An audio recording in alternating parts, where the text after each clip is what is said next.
The war had lasted 3 years. 3 long years of space battles, burning planets, and too many dead on both sides. Captain Jake Morrison stood on the bridge of his ship, looking out at the massive Zephyrian fleet hanging in space like dark metal clouds. Today, finally, there would be peace. "Sir, incoming transmission from the Zephyrian command ship," called Lieutenant Alex Carter from his position at the communications station. His voice was steady, but Jake could hear the tension underneath. "Put it through," Jake said. He straightened his uniform and prepared to face King Valdric again. The reptilian ruler appeared on the main screen, his golden scales catching the light from his ship's bridge. His amber eyes, cold as winter stars, stared directly at Jake. "Captain Morrison." The king's voice came through the translator, mechanical and emotionless. "We have considered your terms. The Zephyrian Empire agrees to your peace treaty." Jake felt relief wash over him, but he kept his face calm. "That's excellent news, Your Majesty. Our species have both lost too much in this conflict." Head tilted slightly, a gesture Jake had learned meant the alien was thinking carefully about his next words. "However, such a peace requires ... assurance. A bond between our peoples that cannot be easily broken." "What kind of bond?" Jake asked, though he suspected he already knew. Many alien cultures sealed their treaties with marriage agreements. "I offer my youngest daughter, Princess Lyra, in marriage to you," the king said. "She will live among your people as a symbol of our alliance." Jake had expected this, but it still made his stomach tighten. Marriage for politics was an old human tradition too, but it never felt right to him. Still, if it would save lives and end the war, he would do it. "I accept your offer, Your Majesty," Jake said formally. Something flickered in the king's eyes. It might have been surprise, or maybe relief. "You should know, Captain, that my daughter is ... flawed. Our medical cast has declared her barren. She cannot produce offspring." Jake kept his expression neutral. "That changes nothing. The alliance is what matters." King Valdric nodded slowly. "She will be transferred to your vessel within the hour. The treaty documents will accompany her." The transmission ended, leaving Jake staring at a blank screen. Dr. Amanda Price approached from her station near the medical bay entrance. She was a small woman with sharp eyes and graying hair pulled back in a practical bun. "Captain, did I hear correctly? You're marrying an alien princess?" "For the alliance, yes," Jake replied. "Apparently she's been declared infertile by their doctors." Amanda raised an eyebrow. "Interesting. I'd like to study their medical findings if possible." Different species might have very different ideas about reproduction. "Why do you say that?" Jake asked. "Talk about it," Amanda said, lowering her voice. "Zephyrians only reproduce during specific times. Their whole culture is built around breeding, cycles that happen every 7 years. They might not understand how human biology works, or how it might interact with theirs." Jake nodded thoughtfully. "Well, we'll find out soon enough. Alex, prepare the docking bay for our ... guest." An hour later, Jake stood in the docking bay as a small Zephyrian shuttle approached. The shuttle was beautiful in its own way, all smooth curves and gleaming metal. It landed with barely a whisper of sound. The airlock opened, and Princess Lyra stepped out. Jake had seen Zephyrians before, but never up close. Lyra was tall, nearly as tall as he was, with scales that shifted from deep green to silver as she moved. Her face was more human-like than her father's, with large amber eyes and features that seemed almost delicate. She wore a simple robe that looked like it was made from some kind of metallic fabric. Behind her came the smaller Zephyrians, probably servants, carrying what looked like her belongings. "Princess Lyra," Jake said, stepping forward. He gave a small bow, not sure of the proper Zephyrian greeting. "Welcome aboard. I'm Captain Jake Morrison." She looked at him for a long moment, her golden eyes studying his face. When she spoke, her voice was soft and musical, even through the translator device she wore. "Captain Morrison, I am ... honored to meet you." She paused, then added, "I hope my presence will not be a burden to you or your crew." Jake was surprised by the sadness.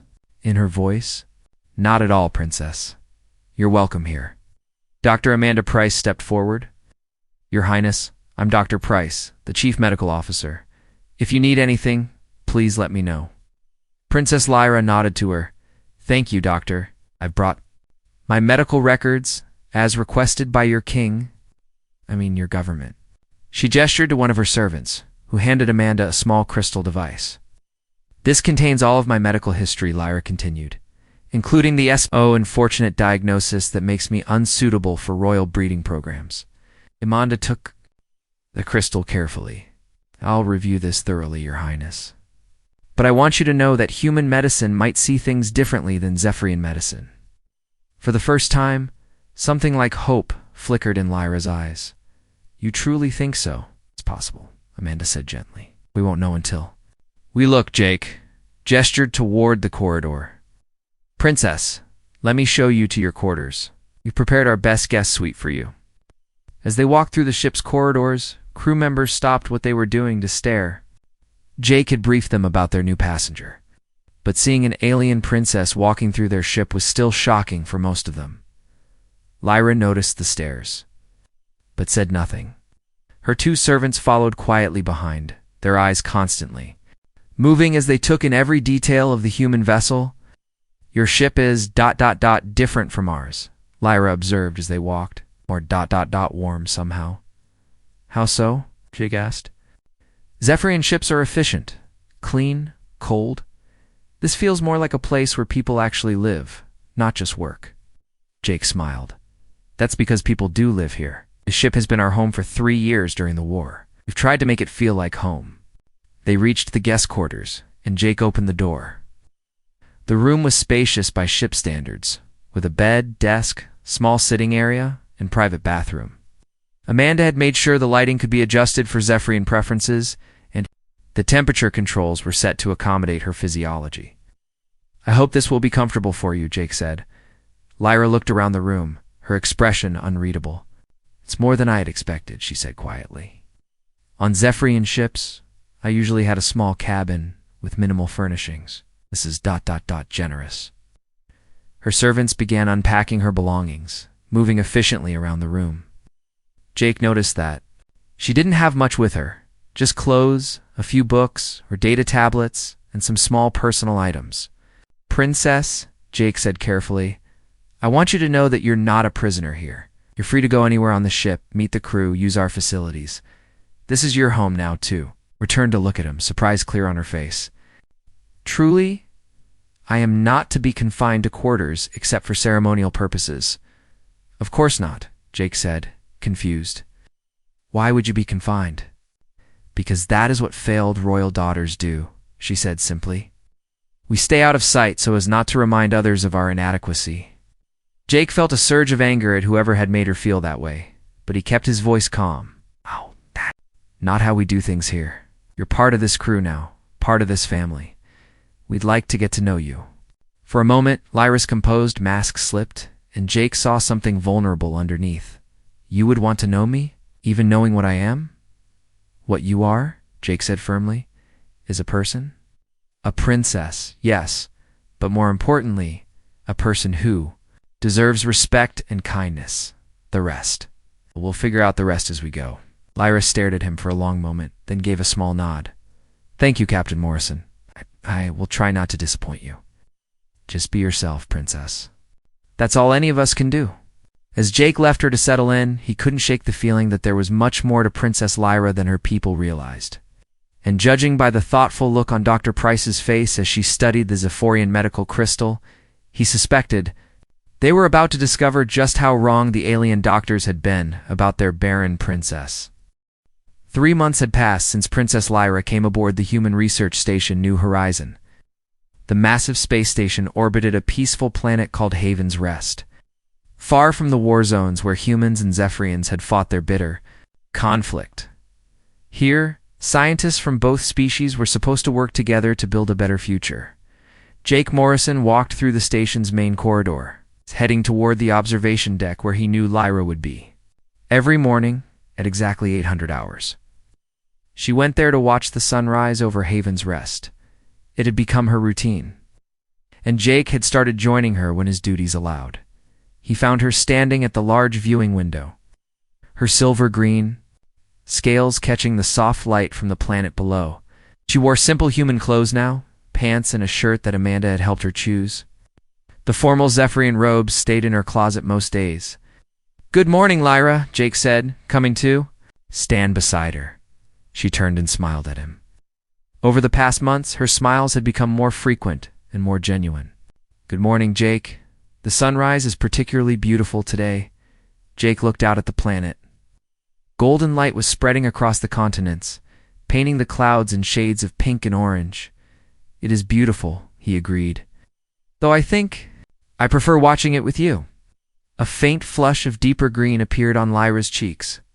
Zephyrians blushed differently than humans, but Jake had learned to read the signs.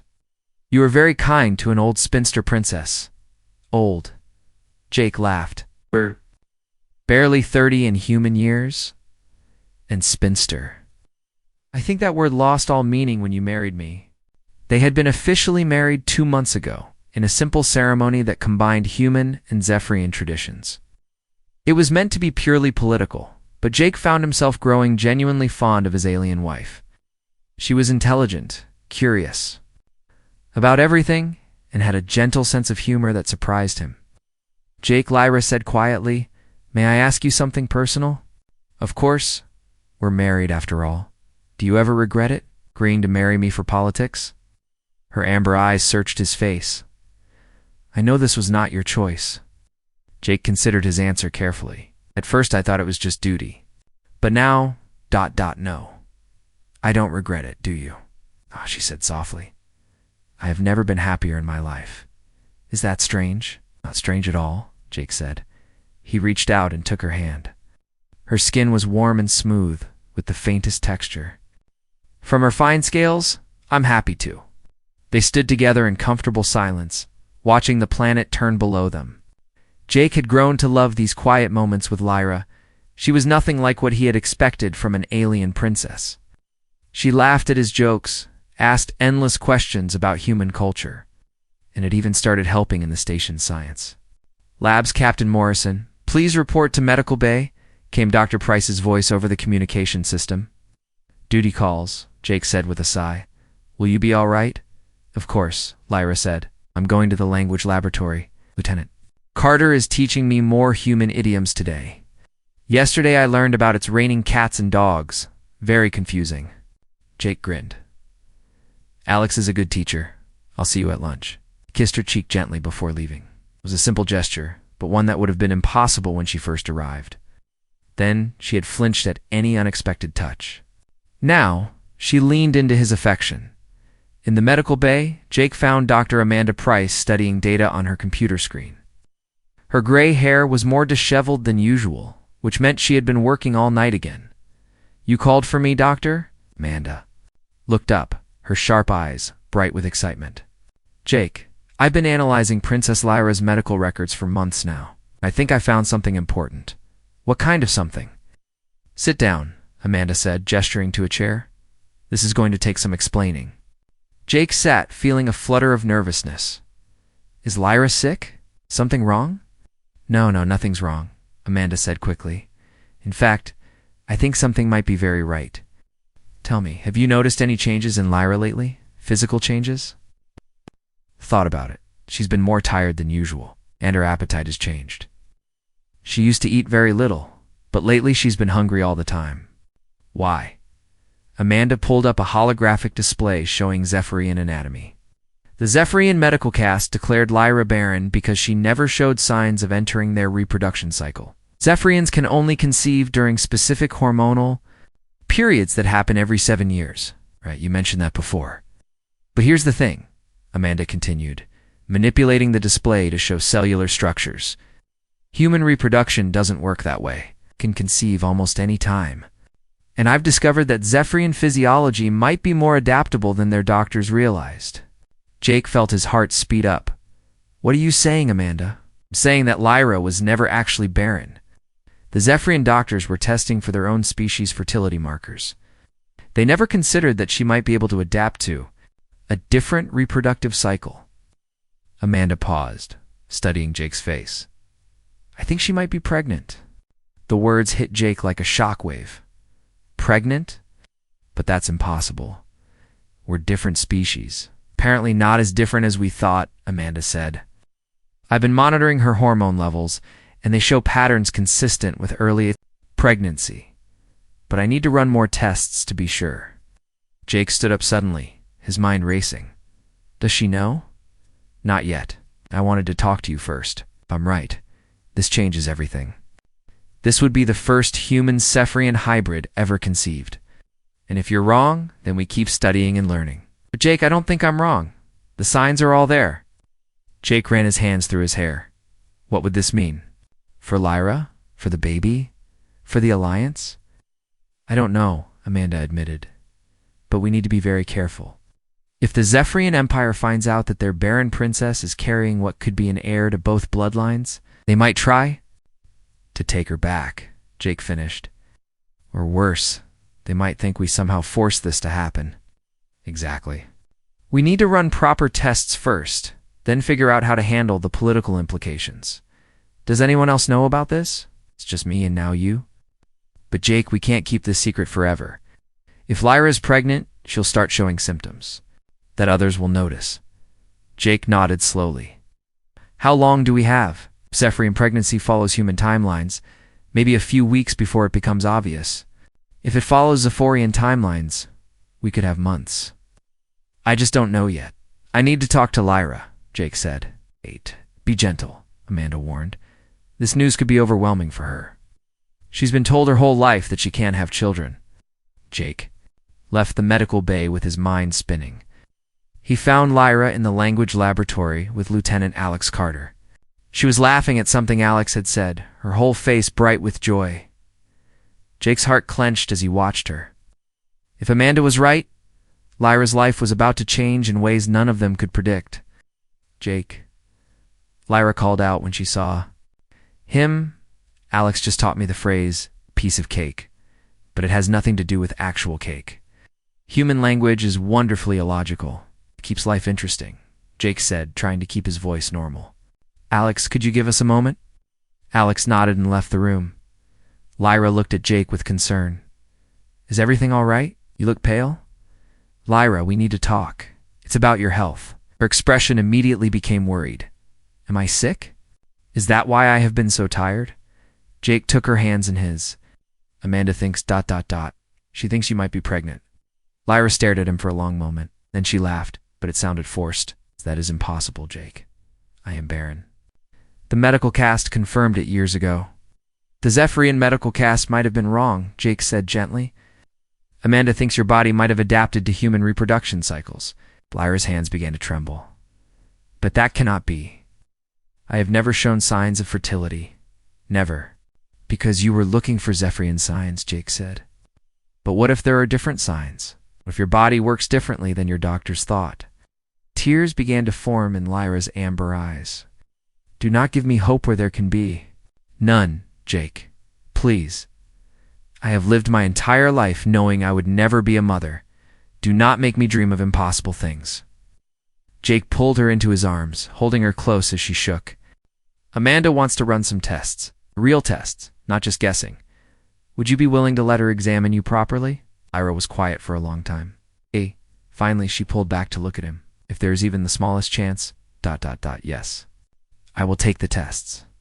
Whatever the results are, we'll face them together, Jake promised. You're not alone anymore, Lyra. You'll never be alone again. She nodded, wiping her eyes. I am frightened, Jake. What if it is true? What if I really am carrying your child? What will happen to us? I don't know, Jake admitted. But whatever happens, I'll protect you both. I promise. As they held each other in the quiet laboratory, neither of them could have imagined how much their lives were about to change. In her womb, if Amanda was right, the future of two species was growing day by day. 2 weeks had passed since Dr. Amanda Price first suspected that Princess Lyra might be pregnant. The medical tests had been run 3 times to make sure there were no mistakes. Each time, the results were the same. Lyra was definitely carrying a child. Jake sat in the medical bay, staring at the test results on Amanda's screen.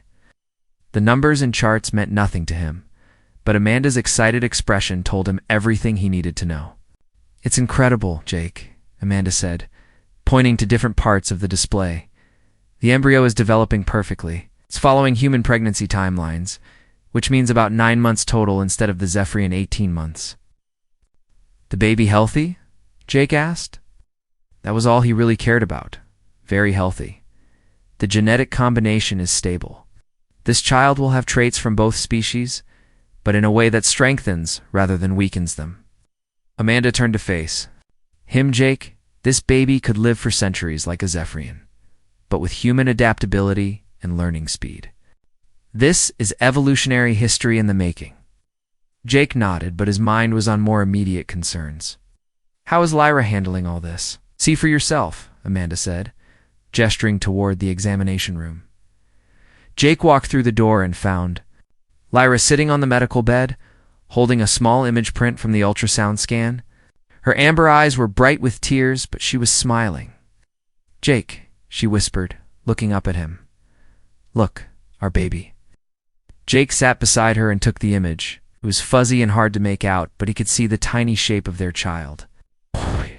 "Beautiful," he said, his voice thick with emotion. "I never thought I would see this," Lyra said, touching the image gently. "For so many years I believed I was broken. I could never give life to another being."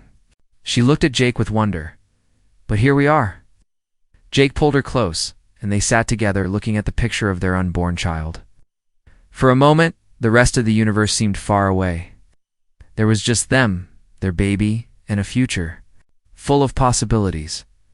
But the peaceful moment was interrupted when Lieutenant Alex Carter's voice came over the communication system. "Captain Morrison, please report to the command center immediately. We have an urgent situation." Jake sighed and stood up. "I have to go. Will you be okay?" Lyra nodded. "Amanda wants to run a few more tests. I will be fine."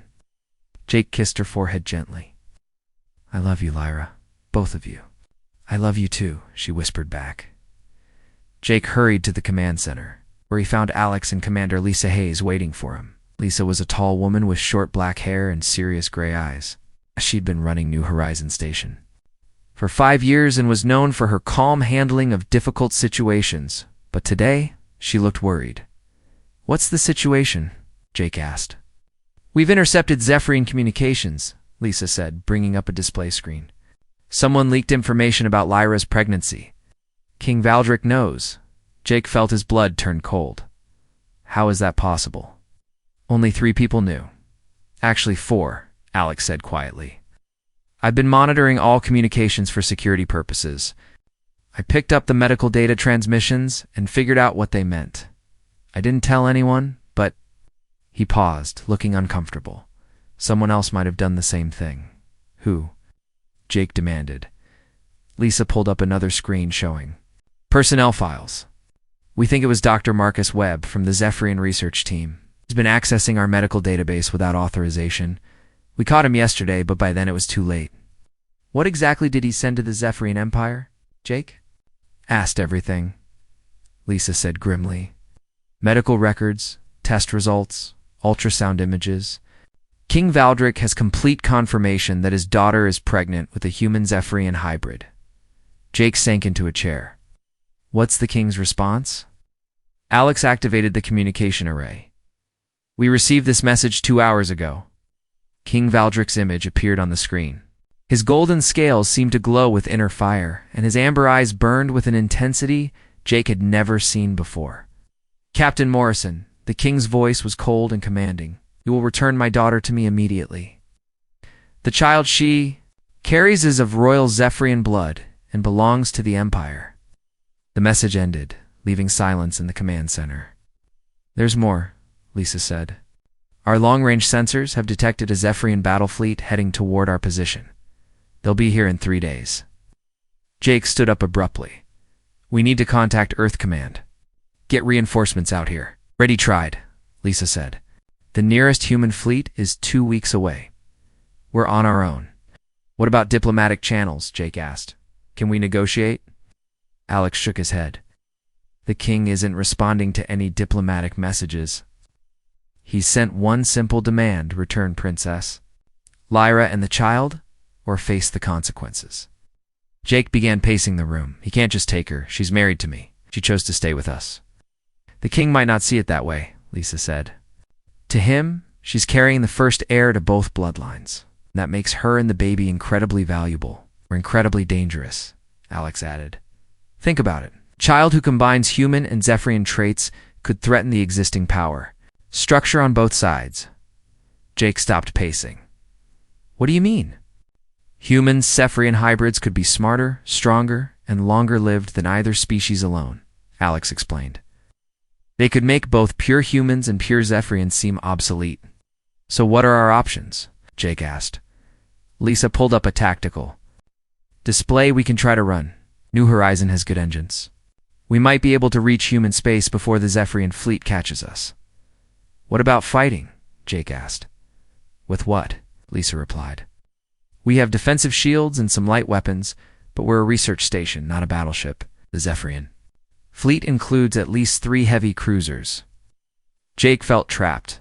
Every option seemed to lead to disaster. There has to be another way. There might be, came a soft voice from the doorway. Everyone turned to see Princess Lyra standing in the entrance to the command center. She had been listening to their conversation. Lyra, Jake said, moving toward her. You shouldn't be here. This is dangerous. My father is coming for me, she said simply. I have a right to know what is happening. Lisa nodded. Your Highness. You said there might be another way? Lyra walked to the center of the room, her posture straight and regal despite her simple human clothes. My father is not an evil man, but he is desperate. The Zephyrian birth rate has been falling for generations. Fewer and fewer children are born each year. Some believe our species is dying. So he sees your baby as hope for his people, Jake. I said yes. Lyra agreed. But also as a threat to everything he knows. A hybrid child challenges Zephyrian beliefs about racial purity and superiority. She looked around the room. However, my father is also a practical ruler. If we can show him that cooperation benefits both species more than conflict, he might listen. How do we do that? Lisa asked.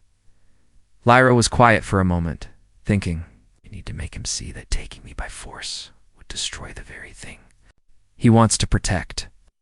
If Zephyrians and humans go to war again, both species will be weakened. Oh, yes. Our child would grow up in a universe full of hatred and conflict. But if we work together, Jake said, understanding her logic, the baby could be a bridge between both worlds. Exactly, Lyra said. My child could be the first of a new generation that combines the best of both species. But only if both species choose to embrace that future. Alex looked skeptical. You really think your father will listen to that argument, when he has a fleet of warships backing him up? Lyra smiled sadly. I think my father is a frightened old king who wants to save. His people, fear, makes people do desperate things. Yes. But if we can show him a better path, it's worth trying, Jake said firmly. What do you need from us? I need to speak to him directly, Lyra said, not through diplomatic channels or official messages. Father to daughter. I need to make him understand what this child could mean. For the future, Lisa nodded slowly. Can arrange a private communication channel. But Lyra, you need to understand the risk. If you can't convince him, he might decide to take you by force anyway. Then we'll face that when it happens, Lyra. Said she placed her hand on her still flat stomach. But I won't let fear decide my child's future. This baby deserves a chance to grow up in a universe where humans and Zephyrians are friends, not enemies. Jake took her hand. Whatever you decide to say to your father, I'll support you. We all will, Lisa added. But we need to prepare for the possibility that diplomacy won't work. If it comes to a fight, we need to be ready. As the command center team began making preparations, Lyra stood quietly, thinking about what she would say to her father. In 3 days, everything would change. The question was whether it would change for the better or for the worse. Outside, the station, space, looked peaceful and empty. But somewhere in that darkness, a Zephyrian battle fleet was racing toward them, carrying the hopes and fears of an entire empire. And in a few days, the fate of 2 species would hang in the balance.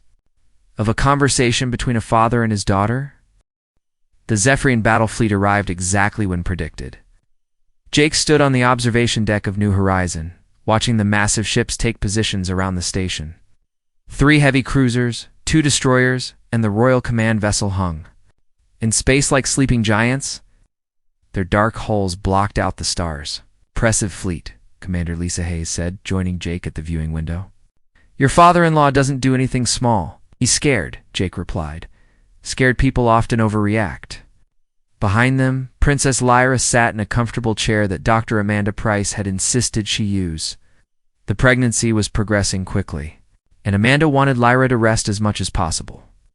But Lyra had refused to hide in her quarters while her father's fleet surrounded them. "Jake," Lyra said softly, "I need to talk to him now, before anyone does something they will regret." Lieutenant Alex Carter looked up from his communication station. "I have a secure channel ready, Your Highness. Direct line to the Royal Command." Ship Lyra stood up slowly, one hand resting on her stomach.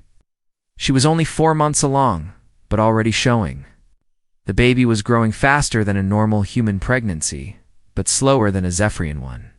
Everything about this child was breaking new ground. "Remember," Jake said, taking her hand, "you don't have to do this alone. I'm right here with you." Lyra squeezed his hand. "I know. That gives me strength." Alex activated the communication array. "King Valdric is accepting the call." The main screen flickered to life, showing the bridge of the Zephyrian command ship. King Valdric sat on his command throne, wearing full royal armor that gleamed with golden metal, his amber eyes fixed on his daughter immediately. "Lyra," he said, his voice carrying across space with mechanical precision. "You look well? Lo?" "Father," Lyra replied, standing straighter. "Came a long way to see me. Came to bring you home," the king said firmly. "You and the child you carry." "This is my home now," Lyra said calmly. "I am married to Captain Morrison. I have made a life here." King Valdric's eyes shifted to Jake, studying him with obvious distaste. "A political marriage that has served its purpose. The war is over. There is no need for you to continue this charade." "It is not a charade," Lyra said, her voice growing stronger. "I love my husband, and he loves me." "Love," the king repeated, as if the word tasted bitter. "Love does not create heirs to the royal bloodline. That child you carry is the future of the Zephyrian Empire." "The child I carry is the future of both our peoples," Lyra corrected him. "Zephyrian together." The king's scales darkened with anger. "Impossible. No hybrid can claim royal status. The bloodlines must remain pure." Jake stepped forward. "Your Majesty, with respect, your daughter was considered barren by your own doctors. They said she could never have children. But human medicine proved them wrong. Maybe your ideas about bloodlines are wrong too." King Valdric's eyes blazed. "You dare question centuries of Zephyrian wisdom?" "I question any wisdom that would separate a mother from her child," Jake replied steadily. "Enough," the king snapped. Lyra? "You will return to the Empire immediately. The child will be raised as a proper Zephyrian royal, taught our ways and our values. This madness of mixing species ends now." Lyra walked closer to the screen, her amber eyes meeting her father's directly. "And if I refuse, then I will take you by force," King Valdric said coldly. "My fleet surrounds your station. You have no choice." "There is always a choice, father," Lyra said quietly. "You taught me that when I was young. You said that even kings must choose between what is easy and what is right." Something flickered in the king's eyes. "I'm trying to save our people." "Lyra, the birth rate continues to fall. Our species is dying slowly. This child could be the key to our survival. Or it could be the key to something much better," Lyra said. "Father, what if we could combine the strengths of both species? Humans adapt quickly and think creatively. Zephyrians live long lives and preserve knowledge. Together we could build something neither species could achieve alone." "Fantasy," the king said, but his voice was less certain than before. Dr. Amanda Price stepped forward. "Your Majesty, may I speak as a scientist?" King Valdric looked surprised, but nodded. "Proceed." "I've been studying the genetic combination of this pregnancy," Amanda said. "The child will have enhanced intelligence beyond either parent species. Extended lifespan from the Zephyrian side, but faster development from the human side. Natural resistance to diseases that affect both species. This isn't just a baby, Your Majesty. This is evolution in action. What are you suggesting? The king asked. I'm suggesting that trying to make this child purely Zephyrian would be like trying to put water back into two separate streams after they've joined a river. Amanda explained. The child is something new, something better. Suddenly alarms began blaring throughout the station. Alex frantically worked at his controls while Lisa checked the tactical displays. What is happening? King Valdric demanded. Long-range sensors are picking up multiple ships approaching fast, Lisa reported. Human battle cruisers. Looks like Earth Command decided to send reinforcements after all. Jake felt his heart sink. The last thing they needed was a shooting war between the two fleets. How long until they arrive? He asked. 20 minutes, Alex replied. Sir, I'm receiving a message from the human fleet commander. Admiral Sarah Brooks is demanding that the Zephyrian ships withdraw immediately. King Valdric's expression hardened. I will not be threatened by human warships. Father, please, Lyra said urgently. If fighting starts now, people will die. Our child will grow up in a universe at war again. Humans are the ones bringing war, the king replied. I came here to retrieve what belongs to the Empire. I don't belong to anyone, Lyra said firmly. I am not property to be retrieved. I am a person with the right to choose my own life. Jake watched the tactical display with growing alarm. The human fleet was moving into attack formation. The Zephyrian ships were powering up their weapons. In minutes, this could become a bloodbath. But then something unexpected happened. Lyra suddenly gasped and doubled over, her hands clutching her stomach. Lyra, Jake caught her as she stumbled. Amanda, Jake called out. Something's wrong. Doctor. Price rushed over with her medical scanner. After a few tense seconds, she looked up with wide eyes. She's going into labor. The stress is triggering early delivery. But it's too soon, Jake said, panic rising in his voice. Not for this baby, Amanda replied. Remember, nothing about this pregnancy follows normal rules. On the screen, King Valdric had risen from his throne. What is happening to my daughter? Your grandchild is deciding to be born right now, Amanda said grimly. Whether we're ready or not, Lyra looked up at the screen, her face pale but determined. Father, your grandchild is coming into this universe surrounded by warships and threats of violence. Is this really the future you want for them? The king stared at his daughter, seeing her pain and fear, the first time since the conversation began. His harsh expression softened. Fleet commanders, King Valdric's voice cut across both communication channels. All ships stand down. No one fires a shot while my grandchild is being born. Admiral Brooks's voice came through the speakers. King Valdric, we're reading weapons charges on your vessels. Powering down now, the king replied. Admiral, I suggest we postpone our disagreement until after this child safely enters the universe. Jake helped Lyra toward the medical bay, but she stopped and looked back at the screen. Father, she said, breathing heavily between contractions, will you? Will you stay? I want you to meet your grandchild. King Valdric was quiet for a long moment. Then he nodded slowly. I will stay, my daughter. Whatever happens next, I will stay. As medical alarms joined the tactical alerts throughout the station, Jake realized that everything was about to change. In the next few hours, the first human Zephyrian hybrid would be born into a universe balanced on the edge of peace or war. And somehow, that tiny life would help determine which way the balance would tip. The medical bay of New Horizons Station had never been so crowded. Princess Lyra lay on the main bed, gripping Jake's hand as another contraction hit her. Dr. Amanda Price moved efficiently around the room, checking monitors and preparing equipment. Nurse Betty Clark assisted while technician Ryan Webb monitored the life support systems. On the large screen mounted on the wall, King Valdric watched from his command ship. He had not moved from his throne in the 3 hours since Lyra's labor began. His golden scales seemed dimmer than usual, and his amber eyes never left his daughter's face. How much longer? Jake asked Amanda quietly. Soon, Amanda replied, wiping sweat from her forehead. This baby wants to meet the universe today. Admiral Sarah Brooks appeared on a smaller screen beside the king.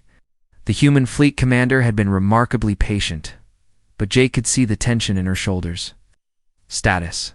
Report, Captain Morrison. Still in progress, Admiral, Jake said. A few more hours? Maybe less? My ships will maintain position, Admiral Brooks said. But Captain, the political situation here is complicated. King Valdric spoke up.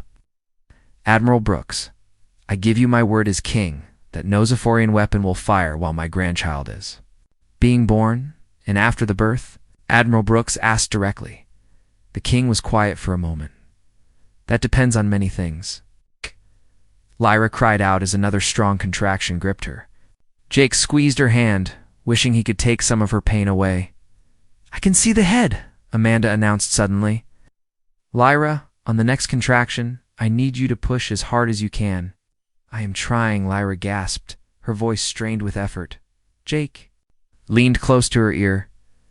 You're the strongest person I know. You can do this. We can do this, Lyra corrected him, managing a weak smile. On the screen, King Valdric leaned forward in his throne. Daughter, you have the strength of generations of royal mothers. Trust in that strength. The next contraction came, and Lyra pushed with everything she had. Amanda worked carefully, guiding the baby's head free. One more push, Amanda encouraged. Come on, Lyra. With a final, tremendous effort, Lyra pushed again. Suddenly, the medical bay filled with the sound of a baby's cry. Amanda lifted a small, perfect form into the light. It's a girl, Amanda announced, her voice thick with emotion. A beautiful, healthy baby girl. Jake felt tears streaming down his face as he looked at his daughter. She was tiny, but clearly strong, her cries filling the room with life and hope. Her skin was a soft silver color, lighter than her mother's scales, but definitely not human. Her eyes, when they briefly opened, were a stunning mix of amber and blue. Is she all right? Lyra asked weakly, trying to sit up. She's perfect, Amanda said, quickly cleaning the baby and wrapping her in a soft blanket. 10 fingers, 10 toes, and a very healthy set of lungs. Amanda placed the baby in Lyra's arms. The new mother looked down at her daughter with wonder, touching the baby's tiny face with one finger. Hello, little one, Lyra whispered. Welcome to the universe. Jake sat on the edge of the bed, putting his arm around both his wife and daughter. She's beautiful, just like her mother. On the screen, King Valdric had gone completely still. Eyes were fixed on the baby with an expression Jake had never seen before. It was love, pure and simple. Father Lyra said softly, would you like to meet your granddaughter? The king's voice was barely a whisper. She is ... magnificent. We're calling her Hope, Jake said. Hope Morrison. Hope, the king repeated, tasting the name. A human name. A name for the future, Lyra corrected gently. Father, would you like to come aboard the station to hold her? King Valdric looked uncertain. The political situation. ... Grandfather trumps king sometimes, Admiral Brooks said from her screen, surprising everyone. I think we can manage a peaceful visit. 2 hours later, King Valdric walked through the corridors of New Horizon Station. He had never been on a human vessel before, and everything seemed strange to him. The walls were painted in warm colors. Instead of the cold metal of Zephyrian ships, pictures of Earth's landscapes hung in the hallways. It felt more like a home than a military vessel. Commander Lisa Hayes escorted him to the medical bay, where Lyra was resting with baby Hope in her arms. Jake stood beside them, protective but welcoming.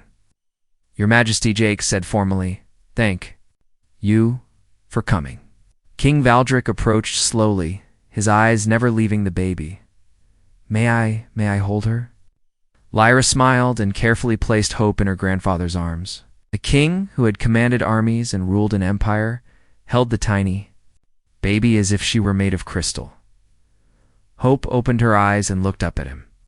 For a moment, grandfather and granddaughter studied each other in silence. She has your eyes, Lyra, the king said softly. But also something new, something I have never seen before. What do you see? Lyra asked. It's possibilities, the king replied. She looks at me as if she sees not just who I am, but who I could become. Dr. Amanda Price stepped forward with her tablet. Your Majesty, would you like to see her medical results? The king nodded, still holding Hope carefully. Amanda showed him the genetic analysis on her screen. She has the best of both species, Amanda explained. Enhanced learning ability, disease resistance, extended lifespan, but also human creativity and adaptability. Her brain structure shows patterns we've never seen before. What does that mean?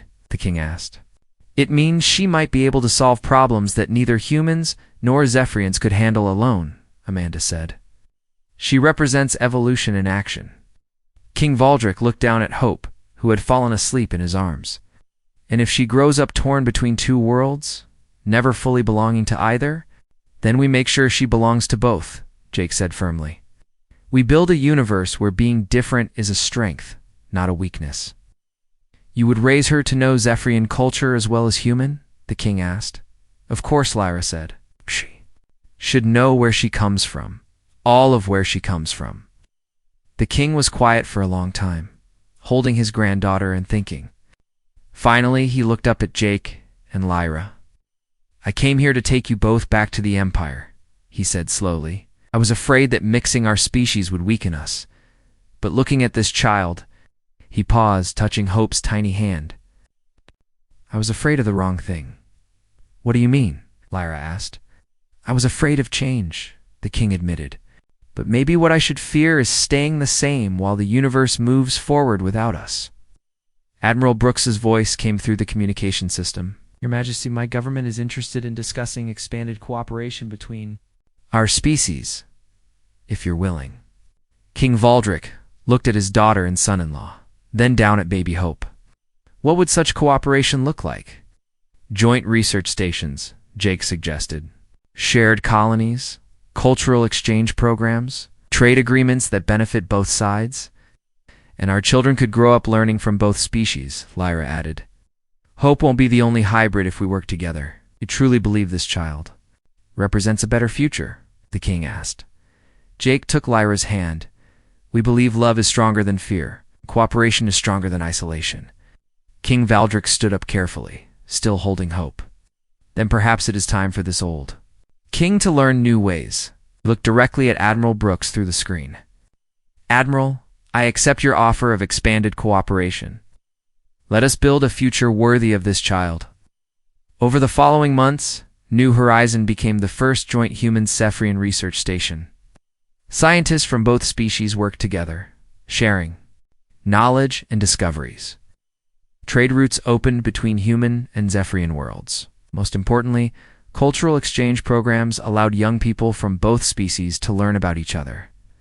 Jake and Lyra remained on New Horizon as co-administrators.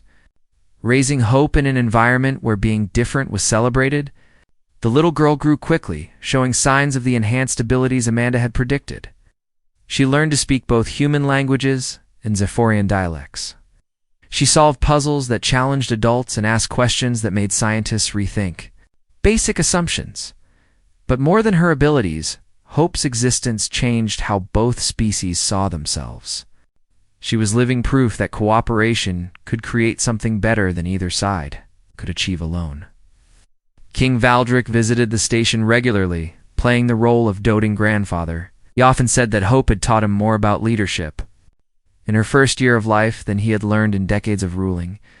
The Barren princess, who had been cast aside by her own people, had become the mother of a new era.